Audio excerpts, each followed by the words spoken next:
হঠাৎ করেই পার্সেল আসলো আমাকে প্যারা দিতে। জীবনে যে আর কত প্যারা খেতে হবে, কারোর জন্য অপেক্ষা করে থাকার যে এত বেশি কষ্টের সেটা আমি আজকে বুঝতে পারলাম। সো হ্যালো এভরিওয়ান, আসসালামু আলাইকুম। কী অবস্থা সবার? আই হোপ সবাই অনেক বেশি ভালো আছো। সকালবেলা ঘুম থেকে উঠে আমার বাবা আমাকে ফোন দিল আর বললো যে আমার জন্য একটা পার্সেল আছে, তাও সেটা বাসে করে আসতেছে। বুঝতে পারতেছো কী অবস্থা হবে আজকে আমার। যাই হোক, কিছুক্ষণ পরে আমাকে বাসে যে সুপারভাইজার ছিল সে আমাকে ফোন দিয়ে বললো, ম্যাডাম আপনাকে 15 মিনিটের মধ্যে আসতে হবে। ওকে ফাইন, আমি খুবই তাড়াহুড়া করে রেডি হয়ে চলে আসলাম।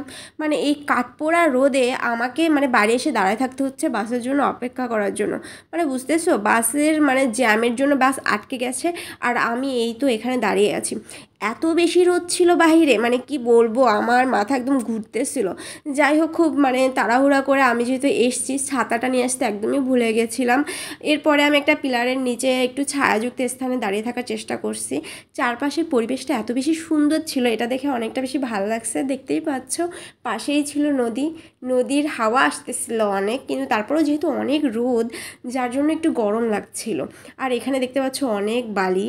তো এখানে আজকে কাজ চলতেছিল, যার কারণে এরকম একটা পরিবেশ।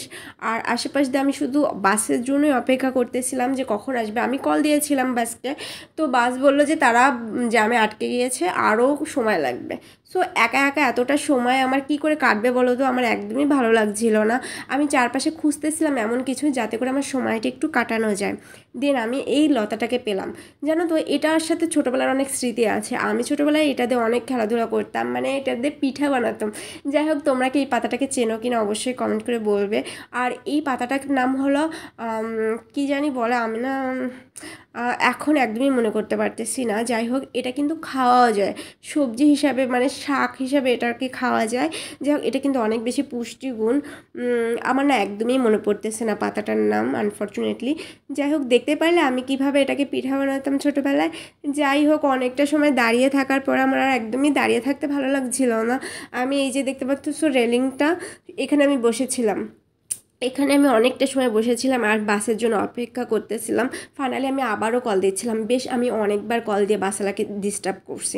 কি করব বলো তো, আমার এতটা সময় বসে থাকতে একদমই ইচ্ছে করছিল না, যার কারণে আমি 15 মিনিট 10 মিনিট পরপরই ফোন দিচ্ছিলাম। প্রায় 1 ঘন্টা পর বাসটা আসছে। আমাকে বললো যে তারা চলে এসছে, আমি যেন একদম রাস্তার ধারে গিয়ে দাঁড়িয়ে থাকি। সো আমি তো এই তো রাস্তার একদম ধারে গিয়ে এখন একদম রোদের ওপর দাঁড়িয়ে আছি, একদম রোদের ওপর। রোদটা আমার চোখে মুখে ঝলসে যাচ্ছে সব কিছু, এমন একটা অবস্থা। আর আমি এই তো দেখো একদম কি বলে, পাখির মতো তাকিয়ে আছি, চাতক পাখির মতো রাস্তার দিকে, যেন বাসটা তাড়াতাড়ি আসে আমি ওটার থেকে রিসিভ করতে পারি আমার পার্সেলটা। কিন্তু দেখো একদমই আসতেছিল না। তাহলে কীরকম লাগে বলো তো। বললো যে কিছুক্ষণের মধ্যে চলে আসবে, কিন্তু বাসটা কিছুতেই আসছিল না। আরও আমি এত রোদের মধ্যে দাঁড়িয়েছিলাম, আমার একদমই ভালো লাগছিল না।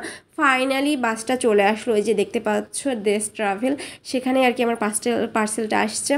সো এই তো পার্সেলটা খোঁজাখুঁজি হচ্ছিল আর অপেক্ষা করে আজকে আমার এত বেশি খারাপ লাগছে।